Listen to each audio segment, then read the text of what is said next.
বন্ধুরা, আজকে আমাদের দীঘাতে দ্বিতীয় দিন। তো আজ সকালে দীঘা মোহনায় যাব।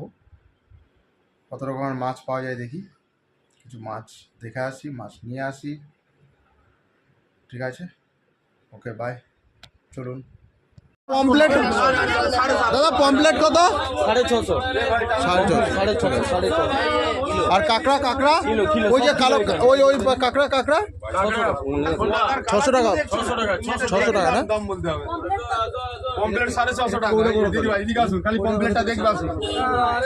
পমপ্লেটটা দেখবে আসুন, একদম পমপ্লেটের মতন পমপ্লেট। আপনি এই দেখুন, খালি মিটটা দেখুন, একদম লাল ভর্তি একদম টাটকা কাল লাল হয়ে আছে। এই দেখেছেন, লাল হয়ে আছে একদম ছোট পমপ্লেট দেখেছেন, এখানে লাল হয়ে আছে। 700 টাকা করে দিচ্ছি। 650 টাকা। 700 টাকা। 1300, 1100, 700। আর ওর পেছনেরটা মালটা ফুল আর পাবি কিনা দেখ। 2.5 কিলো সাইজ। হ্যাঁ, এটা কত আছে? সাইজ এটা 2.5 কিলো। এটার দাম কত আছে? 2300 টাকা কিলো। আর এটা আছে 1.5 কিলো সাইজ, এটা আছে 1700 টাকা। আরে ওটা কি 1 কিলো মাল বেরোবে না? পমপ্লেট মাছটা কি? সব পুরো দীঘা ভেজে মোহনার মাছ পুরো মাছ মার্কেটে তলায় মাছ নেই তো? ইলিশ মাছের দাম 2300 টাকা। ইলিশ মাছের দাম 2300 টাকা।